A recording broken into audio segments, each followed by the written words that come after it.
Good evening and welcome to the City of Woodstock's virtual planning meeting for Monday, September 14th, 2020. Tonight's meeting is an open public meeting as required by the Planning Act of Ontario.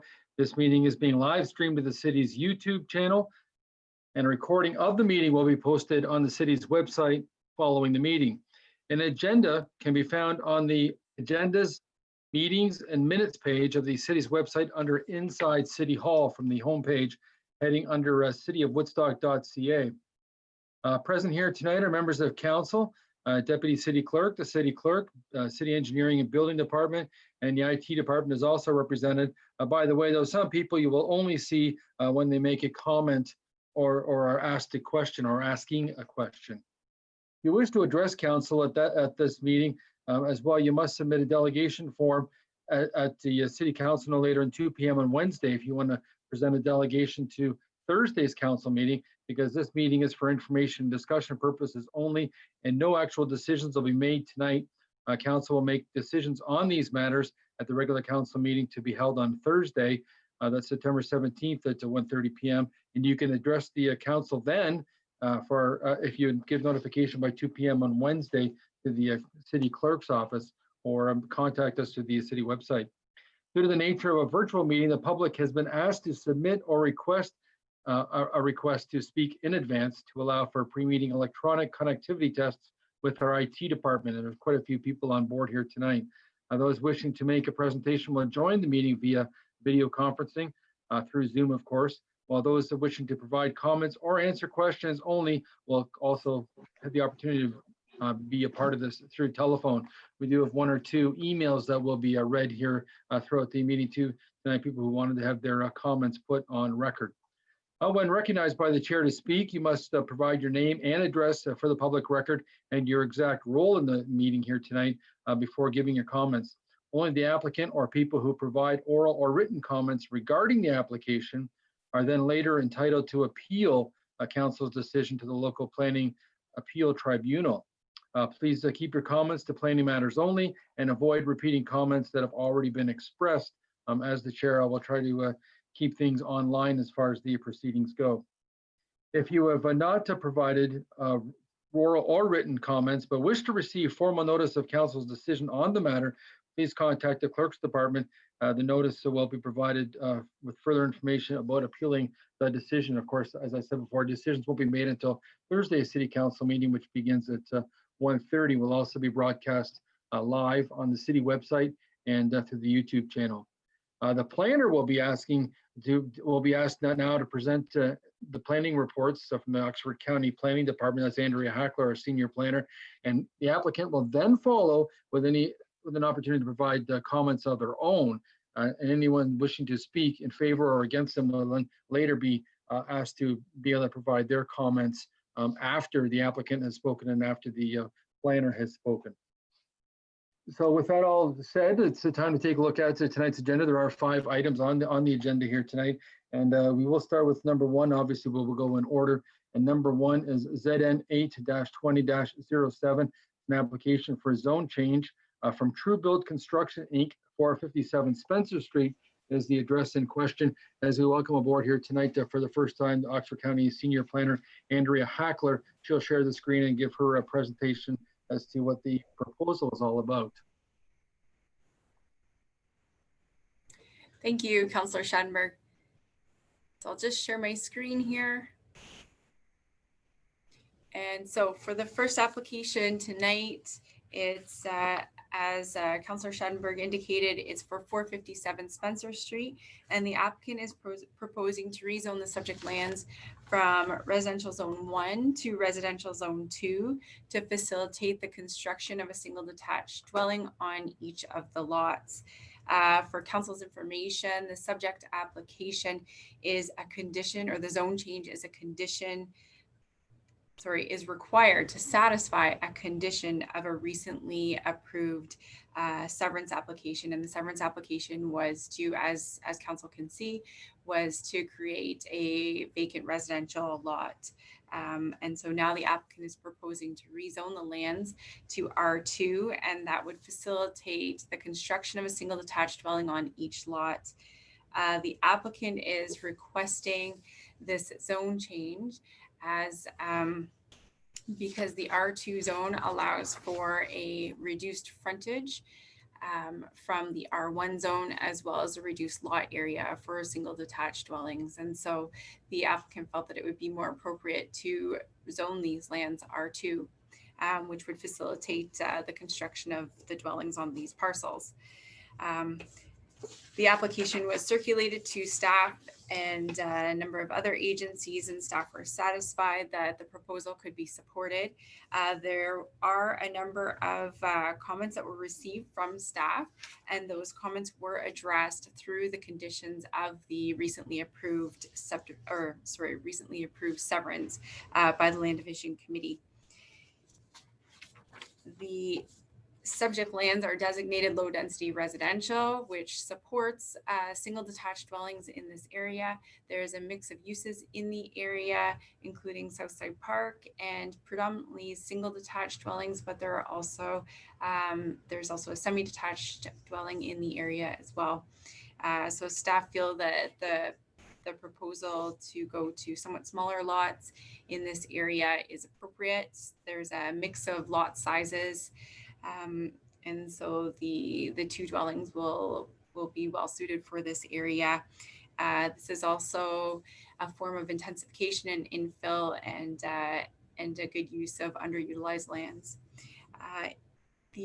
Although the lots are being reduced in area and frontage from what they were, staff are satisfied that dwellings can be situated on each of the parcels, and adequate setbacks can be accommodated in parking and whatnot too. But that was already addressed through the severance application. But it's still appropriate to rezone the lands R2 and to facilitate these dwellings. So in light of our review, we'd recommend that this application be given favorable consideration.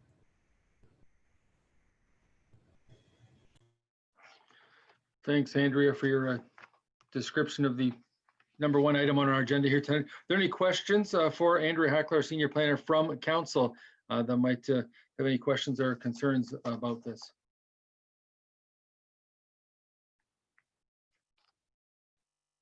I know it's an item we have seen previously, as far as Andrea was mentioning, as far as the severance side of it went originally. I see no questions coming up from Council for our Senior Planner. At this point in time, we'd like to invite the delegation, who's this time is Mark Burke, representing the builder Truebill Construction and the property owners, to be able to speak any additional information he would like to add to it, even if he's saying some other stuff that the senior planners already mentioned. By all means, yeah, you got the floor, Mark, to talk about the proposed for 457 Spencer Street. Hey, thank you, Mr. Schadenberg. Good evening, everyone. I'm here on behalf of Truebill Construction.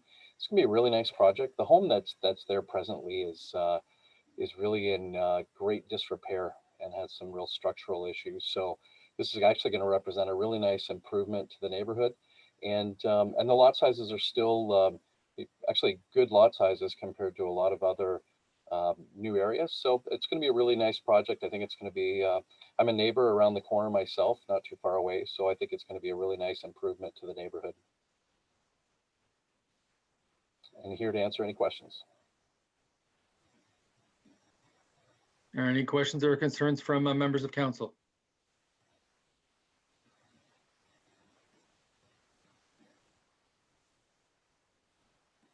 As the chair, I can certainly mention at this point in time, it's great to see any sort of a delegation come forward to speak on behalf of their client in any of these matters, because we've certainly in recent times done these planning meetings where there has not been a representation, even if it's just a matter of reinforcing some of the facts we already know, or to be able to get some interesting information, background information on. So I thank Mr. Burke for coming forward here tonight.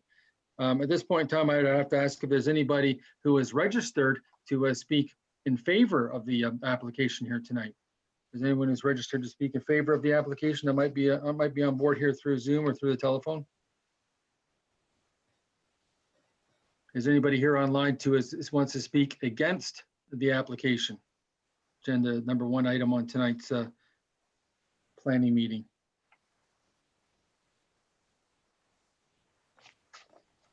Seeing none, against, as we've said before at the top of the meeting, there will be no decisions made today. The decisions will be made on Thursdays at City Council, voting either in favor or against, obviously, the zone application change for 457 Spencer Street. So that's item number 1 on our agenda here tonight.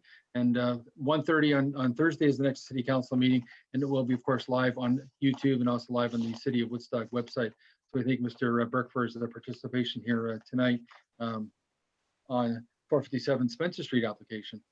The second item on the agenda for tonight is ZN 8-20-11, the application for a zone change. This one's for 76 Wellington Street South. Cheryl and Robert Shoemaker are the applicants, and we do have a delegation on board for this one as well. But first of all, speaking to it is our Oxford Senior Planner, Andrea Hackler, who's ZN 8-20-11. Thank you. So the next application, just like the last one, is a zone change that's required to satisfy a condition of a recently approved severance application. In this situation, the applicant is proposing to rezone lands that were severed and were added to the residential property to the east. And basically what they're looking to do is rezone the lands from Central Commercial Zone C5 to Entrepreneurial District Zone C3. And that's simply because the lot that it's being added to is already Zone C3. And so just to ensure consistency between the two parcels that have been merged through a severance application, the applicant is proposing to rezone the lands. At this point in time, the enlarged lands currently have a single detached dwelling on them, and the lands that were severed and added to the enlarged lands had a detached garage on it. And through a condition of the severance, that detached garage is to be removed to the satisfactory of the building department. The application, along with the severance application, were circulated together, and staff provided a number of comments. The comments were similarly to the previous application, were addressed through conditions of the severance, and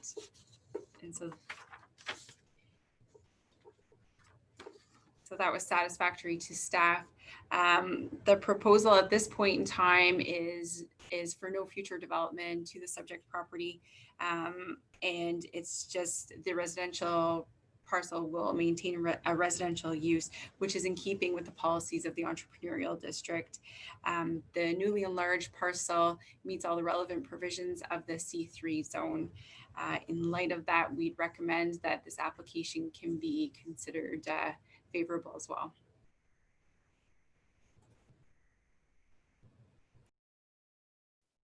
Any questions from members of council or concerns that they would like to give to our senior planner, Andrea Hackler, on this proposal?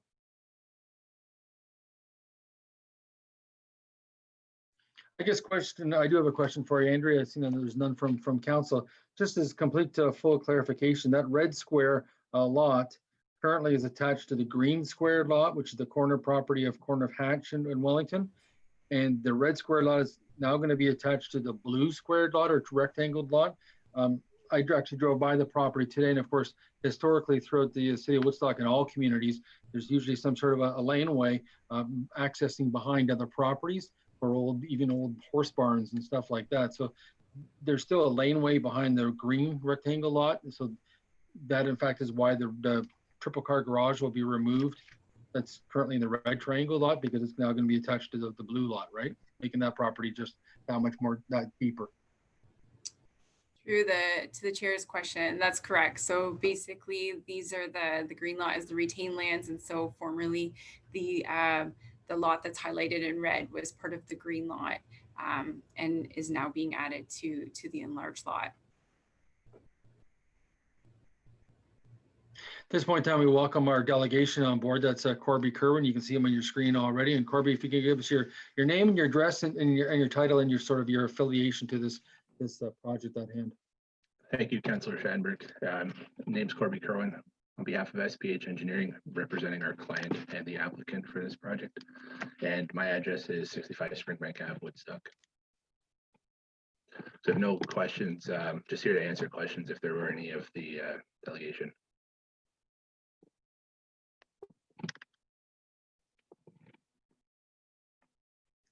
Any questions from members of council or concerns for Mr. Kerwin?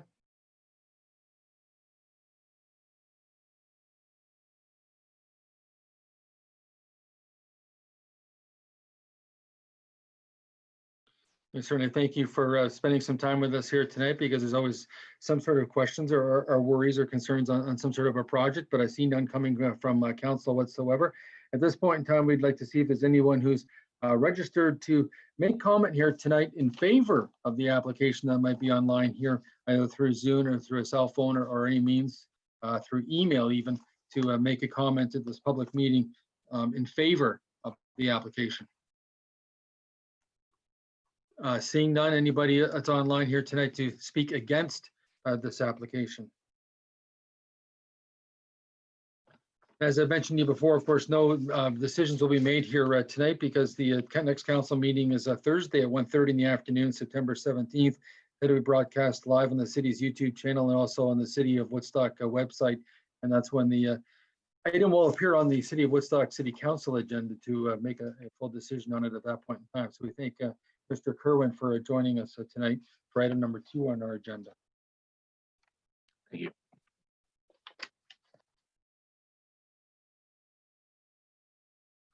Item number 3 is ZN, more of a commercial or industrial item now, not residential. ZN 8-20-13, application for zone change, Prodigy Power Inc. For 139 Hausers Lane in Woodstock. We're going to invite our senior planner, Andrea Hackler, on board one more time to describe item number 3 on our agenda tonight. Thank you. So the next application for zone change is to rezone lands located at 139 Hausers Lane from Special General Industrial Zone M3-2 to an amended Special General Industrial Zone. And basically the applicant is requesting the zone change to add a public garage, tractor trailer sales and service establishment and service shop to the existing list of permitted uses. And so they would maintain all the other uses currently permitted in the M3-2 zone and are just simply asking to add these uses. And then for council's information, a industrial building was constructed on the parcel. It was given site plan approval back in March 2019. The total area of the property is 0.8 hectares or 2 acres. And the surrounding uses are a variety of existing and planned industrial uses. And council and the public may be more familiar with this parcel as it's located in the Bisham Park Industrial Park. Within the Bisham Park Industrial Park, there are site-specific policies that apply to this area.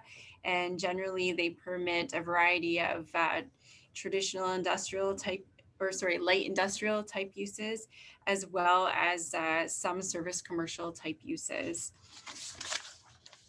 The application was circulated to a number of agencies that would have an interest in the application. Staff were supportive of the application. It should be noted that the parcel is located in the Upper Thames regulation limit. And so Upper Thames did comment and they indicated that the applicant should be reminded that the recommendations of a previously completed environmental impact study, those should be implemented as well for the site. As I previously indicated, this area is permitted to have a mix of service commercial type uses. According to the provincial policy statement, this type of development is supportive of, as it promotes a mix and range of employment uses and it diversifies the economic base. Also, the service commercial type uses in this area have been supported by council previously. And the service commercial type uses that are permitted in this area are intended to support industrial uses in the area. And so the use of an automotive service commercial, or sorry, as a public garage and a tractor trailer sales and service establishment, service shop, we feel that that would be supportive of uses already in the area. The only thing that we would recommend is that the applicant requested to amend the M3-2 zone. And in this case, because there are other uses in the M3-2 zone that are applied to other parcels, we'd recommend that this be rezoned to an M3-36 so that this site has a site-specific use, and that would allow us to limit the service commercial type uses on industrial lands in the area. In light of our review, we'd recommend that this application also be given favorable consideration.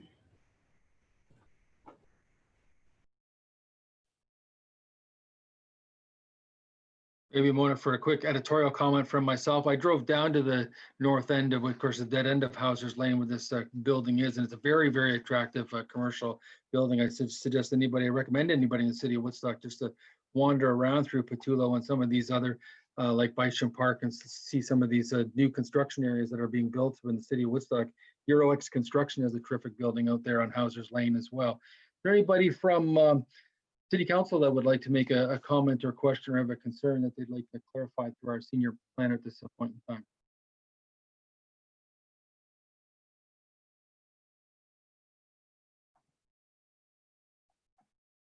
Seeing none, I don't have a question as well. Like I say, I drove up there myself to take a look at the building and was very impressed with the construction of that is there at this point in time. Anybody registered to speak in favor of this proposal? I should mention at this point in time, nobody had registered to be a delegation upon the either for the owners or for the developer at this point in time. So anybody who want to speak in favor of it? I didn't think we had anybody registered for it or against this application. Anyone online to speak against the application? Seeing none, we can move forward in the agenda to item number 4. And as I've mentioned before, of course, 1:30 is when the next City Council meeting will be on a Thursday afternoon. That's when a decision from Council will be made on item number 3 and every item on this agenda.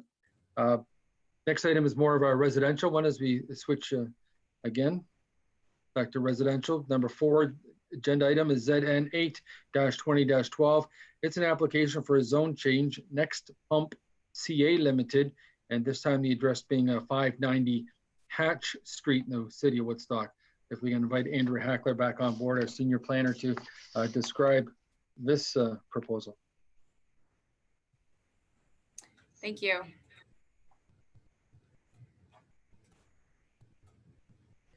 Okay, so this application for a zone change is to rezone the subject lands from residential zone 2 R2 to a special residential zone R3. And the applicant is proposing the zone change to add an additional unit to the existing duplex. And so the applicant is looking to, the zoning would facilitate a converted dwelling with 3 residential units. The applicant has requested site-specific zoning, which would reduce the minimum lot frontage, increase the maximum parking area coverage in the front yard, and decrease the rear yard depth. Upon staff's review, it was identified that further relief is required to facilitate the proposal. So staff identified that relief is required to reduce the minimum lot area, as well as reduce the minimum lot depth to facilitate the 3 units. In light of our this discovery, staff are recommending to council that we defer the subject application to allow staff to review the amended application, as well as to provide proper notification to the public, which would include all of the details of the additional relief that's requested, as well as the existing relief that's requesting. So And then once we have had the applicant amend the application and we provide proper notice, then we would bring an additional or a revised recommendation to council at that time.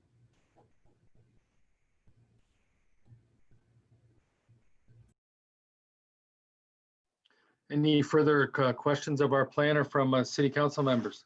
Questions or concerns or just comments they'd like to make?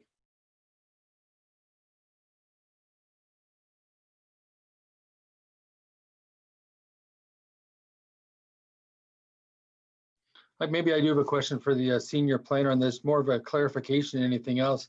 We did receive plate number 3 in the applicant's sketch for what would be proposed parking in front of the triplex. First of all, for a triplex it's plate number 3. Yeah, this one here. So based on the zoning or based on the neighborhood, really, as much as anything else, being in the commercial area, that it is 3 parking spots is all they would need for this triplex. And my second backup question that would be is those parking spots are large enough based on, say, sidewalks or setbacks from the road as far as depth of those parking lots, parking spots go, Andrea?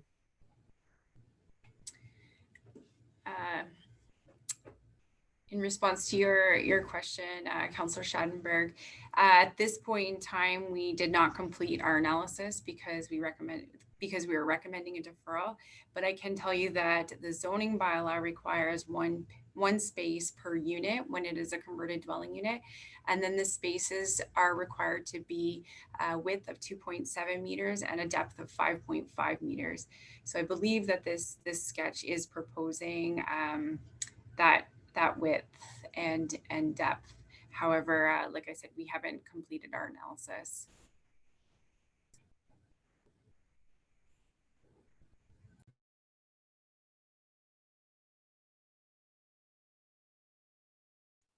Okay, at this point in time, I guess I got a question for our deputy city clerk.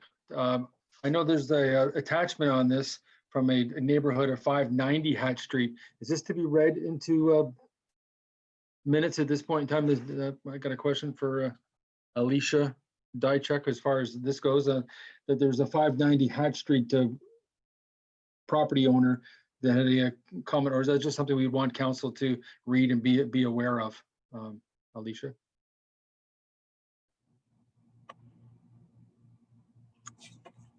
In response to you, Mr. Chair, there was no request for a delegation to have any emails read into this application. So it's just attached to the report for council's review.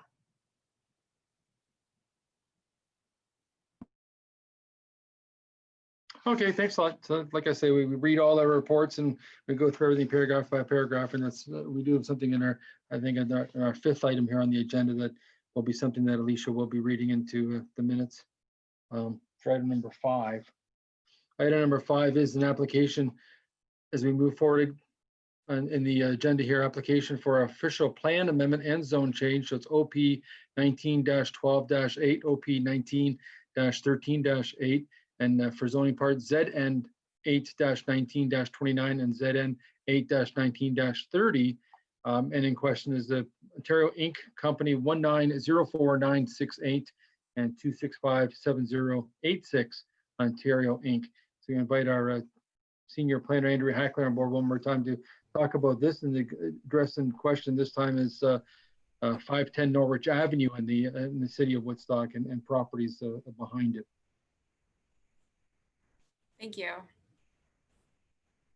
Okay, so the final application tonight is for an official plan amendment and a zone change. And for council's information, there are 4 file numbers here, and that's simply because there are multiple parcels that are affected by this, by these applications. And so multiple parcels and multiple ownerships. And so we have had to assign a file number to each individual parcel. That being said, as indicated in my report, there are 3 parcels, which includes the existing Holiday Inn parcel, and they are being treated as a single parcel. And so the proposal is that cars and people can move freely between the 3 different parcels. And so the access and parking will be provided for the proposed buildings on all of the properties. So it's interchangeable. So what the applicant is proposing through the official plan amendment and the zone change is to redesignate and rezone the lands to facilitate the development of a 2-story conference center and a 6-story hotel. And the hotel would have a total of 103 rooms. The proposal for the official plan amendment is to redesignate the subject lands from medium density residential to regional commercial node.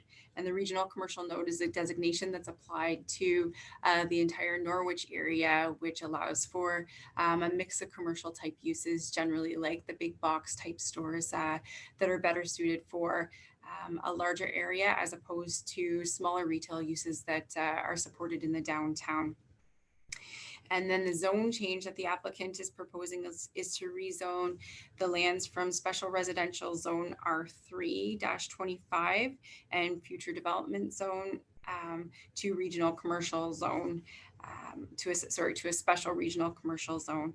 And then the special provisions would allow for the hotel and conference center, as well as it would allow for relief related to building height, parking aisle width, parking area setbacks, and minimum number of parking spaces.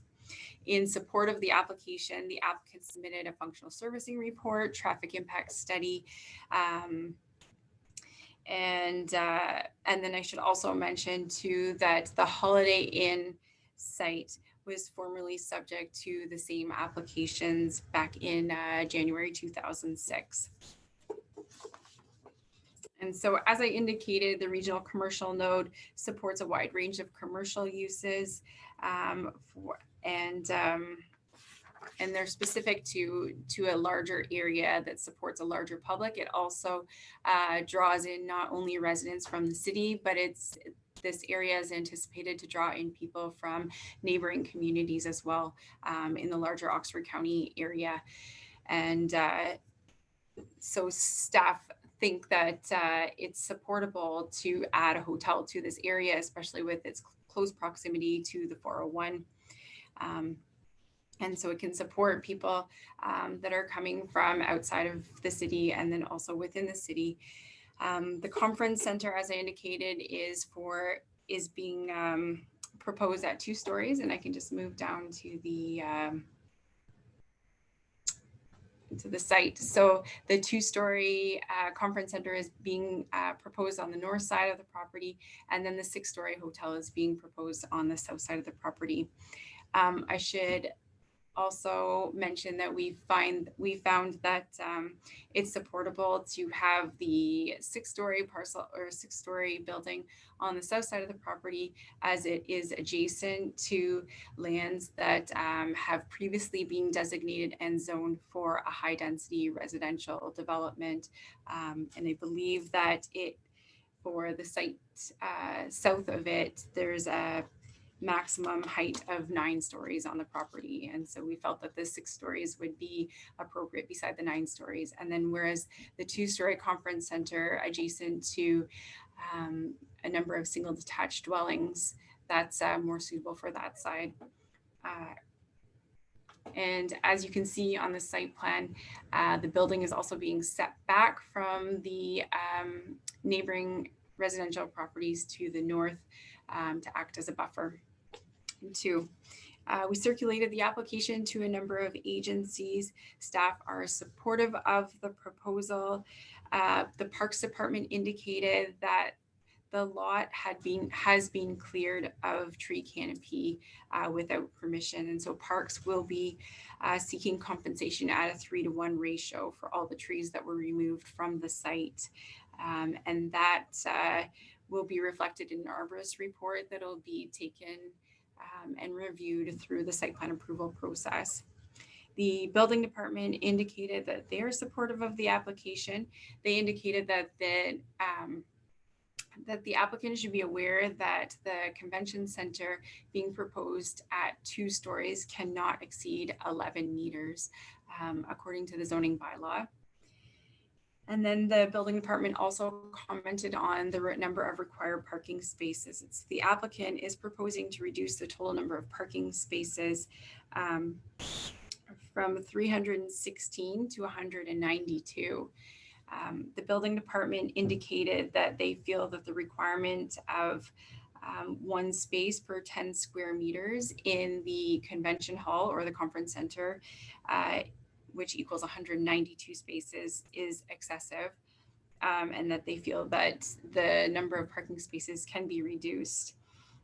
So the final recommendation is that from the building department is that parking be reduced to 182 spaces, which would be 1 space per hotel room. And then the convention center would have 79 parking spaces on the site. The applicant, as council can see in the report, that the applicant has requested to reduce the parking to 192 spaces. However, the building department indicated that a number of those spaces they don't feel are practical. And they also feel that through the site plan, there could be some movement of buildings and setbacks and whatever else, which could reduce the number of parking spaces. And so the building department felt that 182 was appropriate for these 2 developments on the properties. With respect to reducing parking aisle width, as well as the minimum setbacks, staff were satisfied with those requests as well. The request to reduce the setbacks do not allow the building to go closer to the existing residential development, which we feel is probably the most sensitive uses in the area.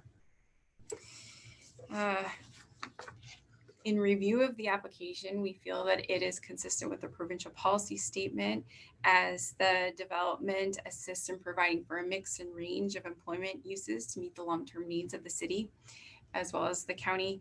It's an efficient use of underutilized lands, and there's available municipal services and infrastructure in the area. We feel also that it is a natural extension of the parcel to have a hotel on it, as the Holiday Inn parcel is directly east of the site. There are a number of hotels already in the area, and so it's maintaining the character of the area as well. And then I should also point out that there are site-specific policies that address a former use on the site, as there is, if council may recall, there was a number of years ago an auto salvage yard on this site, and so policies were put in place quite some time ago to make sure that staff were aware going forward that there was a use that could affect more sensitive uses in the future. A record of site condition was completed on this site, and no further action is being required. And so building staff are satisfied with what has been filed with the ministry already. There was a traffic impact study, as I previously indicated, for the proposed development, and the study indicated that the intersection of Norwich and Juliana would benefit from intersection retrofitting to improve the capacity of left turning movements at the eastbound and westbound locations. And County Public Works has indicated that there is a detailed design related to this intersection that's already being undertaken in 2020, with construction tentatively planned for 2021. And so the traffic impact study further indicated, based on Public Works proposed reconstruction, that they didn't feel that the development would have any further negative effects on the area. And sorry, just trying to make sure that I caught everything here. Oh, and then the final thing that I wanted to note is that the applicant, and perhaps if council is interested, the applicant could speak to it further, but the applicant has indicated that when the existing Holiday Inn is at 100% capacity, only 80% of the parking spaces are occupied. They are also anticipating that while meetings and conferences are taking place during the day, many of the hotel patrons would be out for the day and would be returning in the evening. So they feel that there will not be an overlap between patrons of the conference center and the hotel. And so the 182 parking spaces, according to the applicant, is more than enough spaces to be provided on site for these uses. I should further point out, as council may be aware, or as council most likely is aware, that a proposal of this nature undergoes site plan approval following approval of any of the official plan amendment and the zone change. And through that process, we'll be taking a look at building location, lighting, parking, accessibility, grading, stormwater management, landscaping, fencing, and snow storage. Which leads me to my last point, which is that this application, as all other applications, are circulated to the public. And we did receive a letter from a neighboring property owner.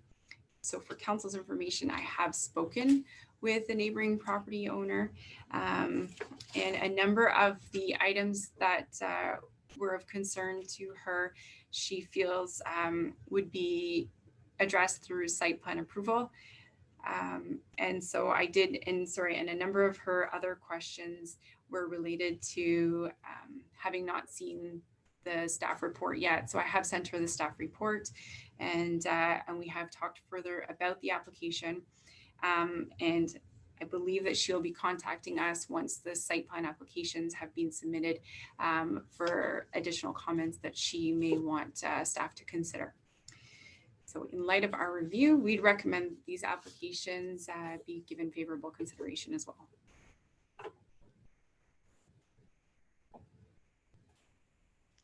Very extensive report and a very extensive plan from Andrea Hackler, our senior planner from the County of Oxford. At this point in time, I obviously have to ask council if there's any questions or concerns or any additions they'd like. I see Jerry Accioni, City Councilor, is on board here. Jerry, go ahead. You've got the floor.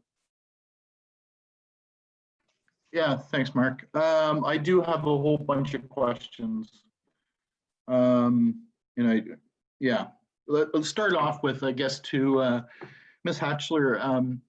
I'm according to some of the neighbors in that area, of course, they've started work already, and just curious, is that correct, or was it just? I know you mentioned about the trees already being removed. I'm just kind of curious what prompted the start on this property.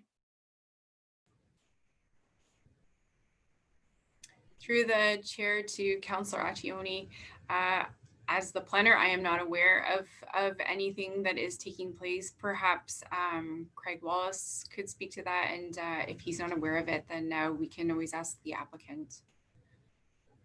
Fair enough. Fair enough. Okay. I'll get more questions, I guess, specific for you while you're on here, if that's okay. Certainly, parking is going to be a major concern.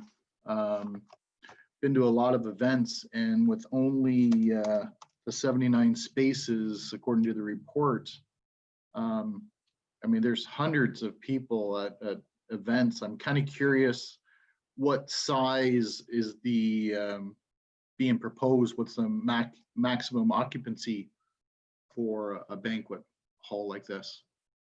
Do we have that?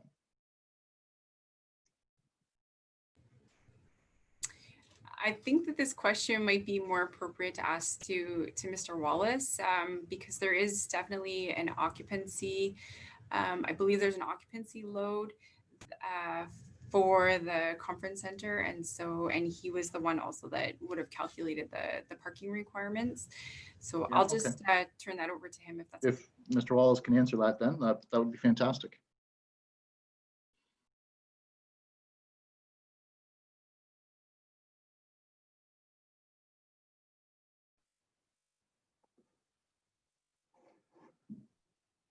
Through to the chair, yes.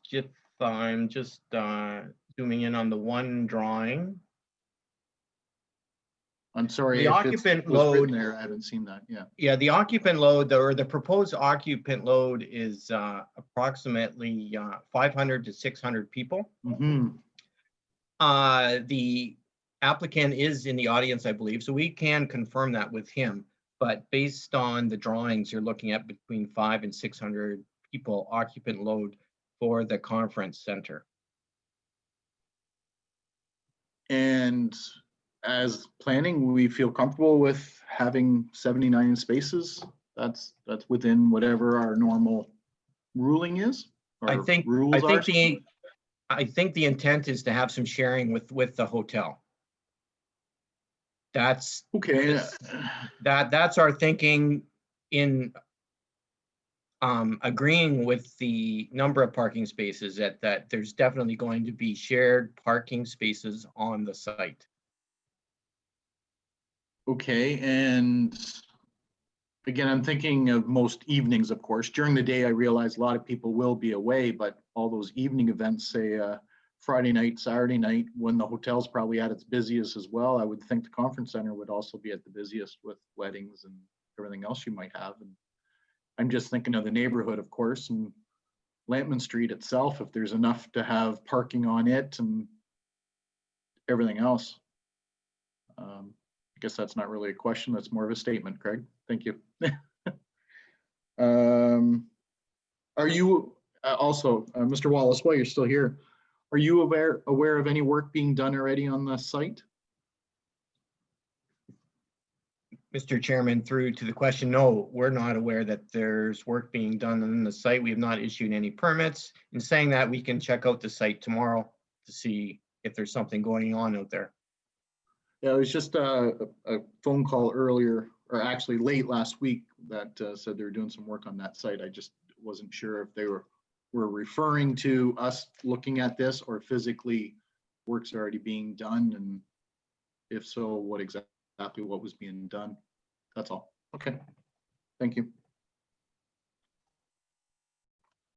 The only other question, if I may, through Mark, is of course any kind of buffer or noise barriers.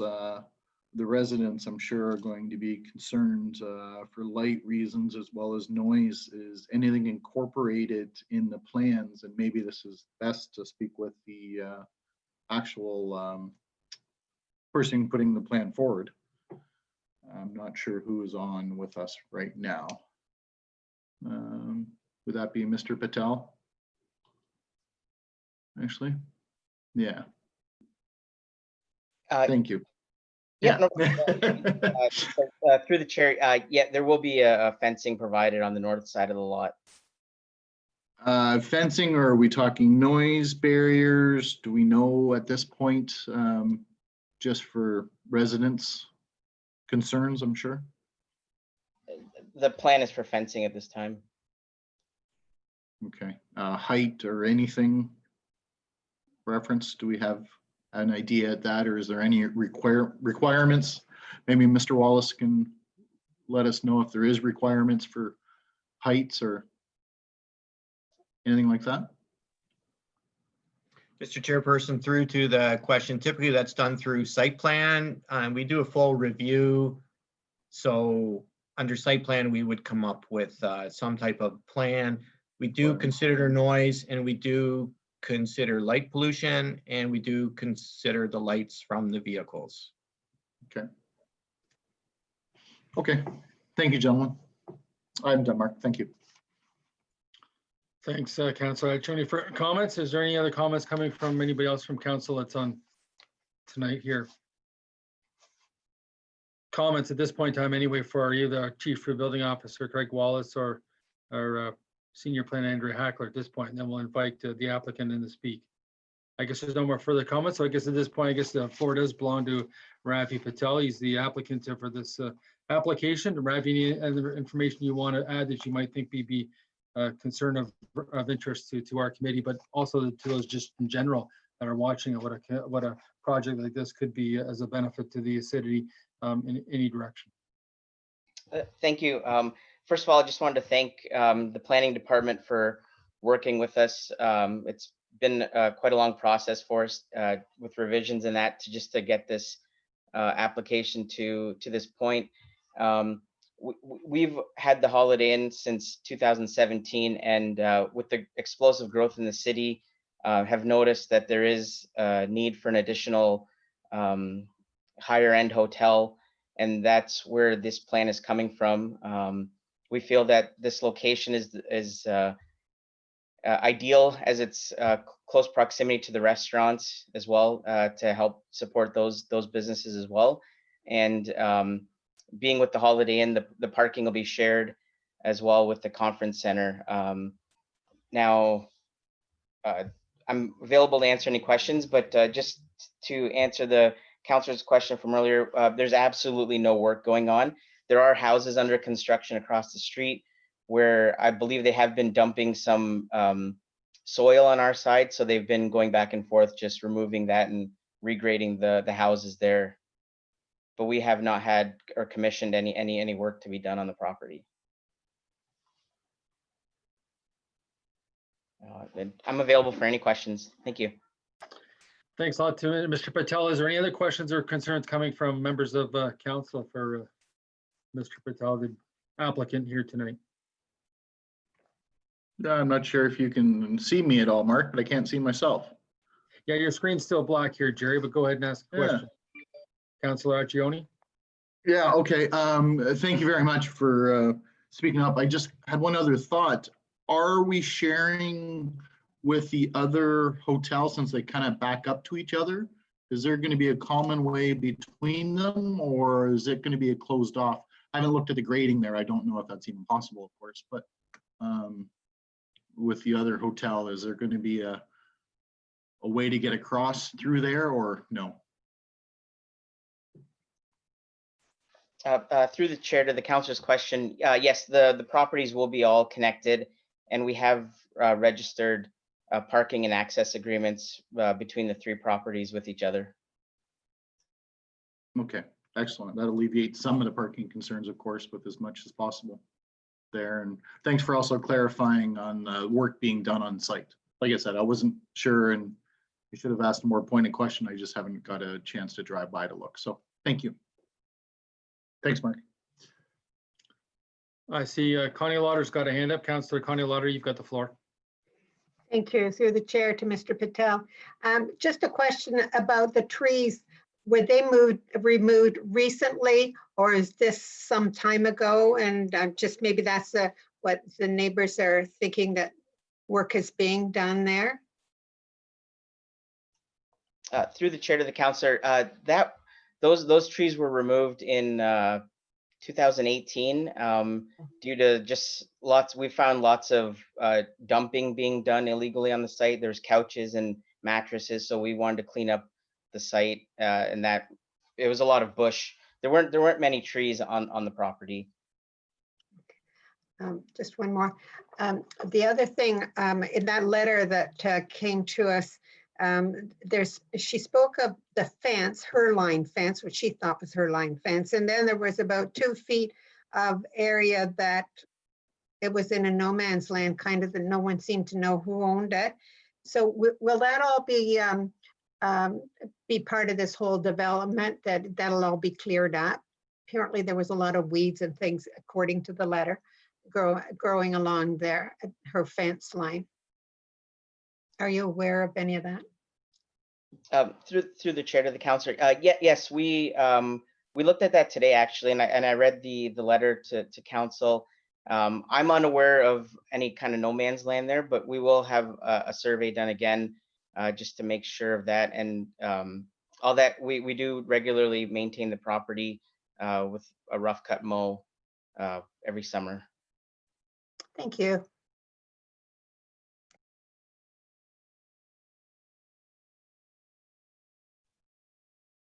Any other comments or questions, and maybe from council?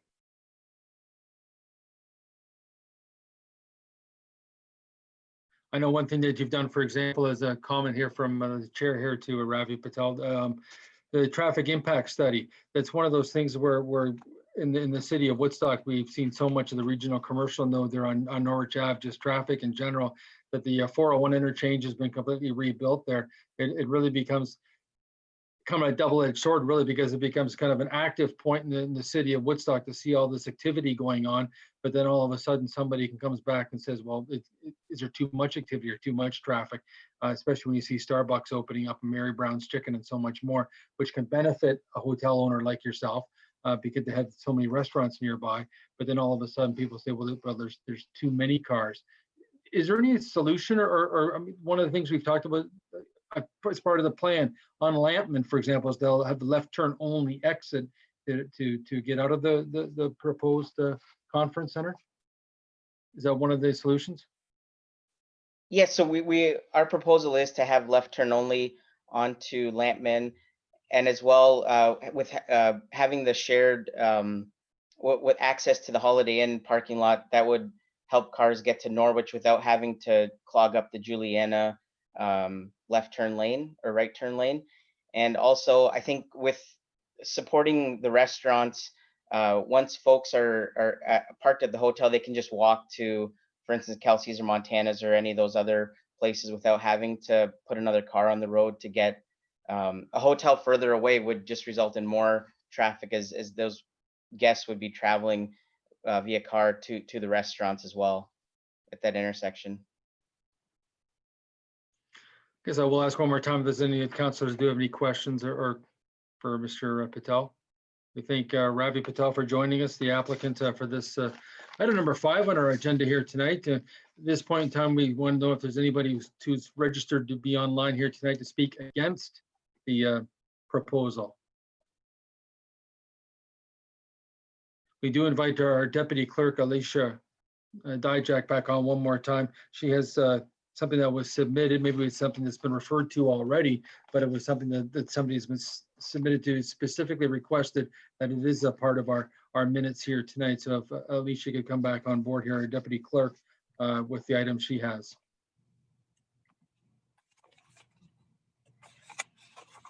Thank you, Mr. Chair, and through you to the committee. I have correspondence here that has been included with the package. So councillors have been able to read this letter, and it has been referenced earlier, but a Miss Christine Sawyer of 511 Rideau Road has requested that her opposition to this application be noted and that the following comments be read into the minutes. Here are some questions for the public meeting on September 14th. Thank you. Can you explain how the entrance on Norwich Ave will connect and how wide this entrance is, as well as the connecting entrance to the new hotel location? Could you please confirm the number of parking spaces that will be provided? What will happen with parking if there are not enough spaces to accommodate the amount of vehicles at the hotel convention center should there be multiple events at the same time?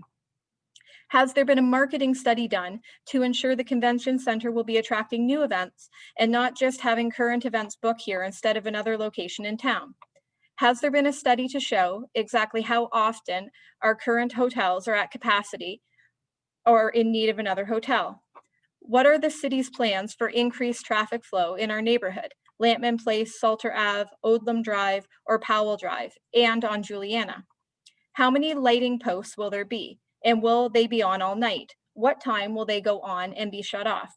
How will you ensure that people are only making a left turn onto Lampman when exiting? I have heard the hotel and convention center do not create a constant flow of traffic.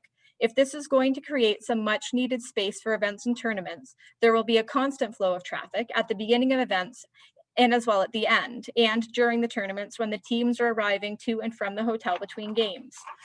What are you planning for the traffic backup on Lampman Place to Juliana? I know it was said it would not happen when the through road was put through, but does it happen on Juliana already? Back when we had a planning meeting for Lampman Place Road to be extended straight through and the plans for this location was housing, I asked the question about fencing. My property backs onto this. On the map at the time of the last public meeting, I was able to show the markings. Where my current fencing is behind, there was a couple of feet that the owner at the time, Mr. Zabian, told me he did not own. At the last council meeting, when I asked about this property of a few feet, nobody could answer who owned it and why it was marked that way on a map. My concern was that the current property fencing that is there, I did not want this new development to build their fence a few feet from ours, and then we have issues with weeds and upkeep between the fences. Could somebody please find out who owns that and if any future fencing will be placed on the property line? What kind of fencing will be provided for the neighbors? Will they be provided a sound barrier brick fence to lessen the music that we will be hearing from events at the conference center? What noise bylaws and any others are there? Who will be enforcing them, as many will take place at night? We are already short on bylaw officers, and I know complaints about upkeep with weeds and etc. on this property have not been addressed. There are some neighbors that are older and do not have access to the internet. I understand the precautions for COVID. However, I don't think it's right that this public meeting and all the others affecting our neighborhood are virtual. Is there any way of fixing this for any citizens that cannot take part but want to? Christine.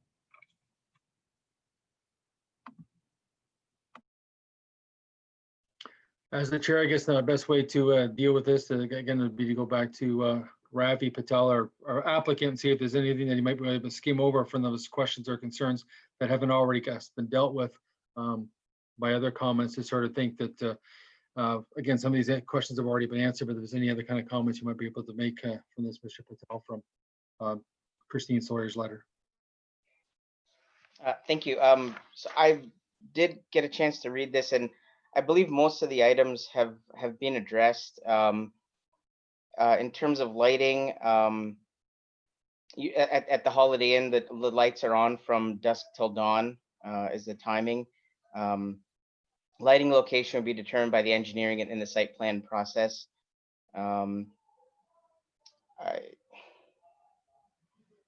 With respect to the marketing studies and feasibility studies, those will be undertaken, but that's unfortunately it's confidential financial information for the property that we currently have. So I'm not certain that would be public record. And with respect to the tournaments and that, we do have pockets of times when we do get busy, but I believe that with the proximity to the arena and that, it's not something that would create a severe backup, as that was addressed in the traffic study. And generally the tournaments are on weekends, so there's less commercial traffic within the city during that time period. And I believe that covers the questions that I'd be able to answer at this time. Thank you. This is a quick follow-up to tournaments. It's probably safe to say, as we pat the Girls Wildcats Association on the back a little bit, that would probably be the busiest weekend of the year, with the number of teams coming in and a wide range of age groups coming in from Woodstock and elsewhere to play in that tournament. That's probably your busiest weekend. Yes, definitely.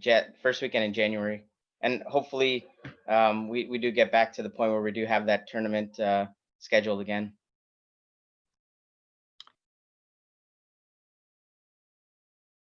At this point in time, I'm guessing there's no more questions or concerns for Ravi Patel. Any more questions to ask our applicant here tonight? As I've mentioned, for all the other items on the agenda, we will be looking at them as they are on the agenda for Thursday afternoon at 1:30 p.m. is a city council meeting, September 17th, 1:30 p.m. live on the city's YouTube channel, also live on the City of Woodstock website. That's when the city council will be making decisions on those matters. And we certainly thank you for participating in the planning meeting tonight. And I do recommend that anybody, like Christine Sawyer had written that letter about our number 5 item, that if you have any kind of a leeriness about participating, I'm always leery about being on Zoom myself still, to write your own letters, write your own comments, write your own thoughts on a piece of paper and get them to our city clerk, and they can certainly be read into the minutes, as Christine Sawyer's comments were. And until COVID-19 is, unfortunately, we'd all love to be at the city council chambers, having people coming in and coming up to the microphone and speaking and having their comments said. But this is the way the Planning Act is allowing us to continue our public meeting process, and we shall continue to do so for the short span anyway. So I thank our senior planner from the County of Oxford, Andrea Hackler, and all those who participated tonight, members of City Council. And I stand adjourned now until Thursday at 1:30 p.m. if I get a recommendation for adjournment from a member of council. Motion made by Connie Lauder, seconded by Jerry Accioni, that we Sorry, I Closes the forgot. meeting. I am waving. I am Yes. trying to second here. Unfortunately, my So black. video's out, but can you hear me? yes, we can, Councillor Accioni. We thank Okay, you for so yes. seconding, and all those in favor. Yeah, and hands up, just so you're aware. And we do adjourn. There's this, Andrew. We do adjourn for Sure. this evening. Thanks a lot. City Council meeting again, 1:30 p.m. on Thursday afternoon, September 17th. Thanks for participating in tonight's public meeting, and good night.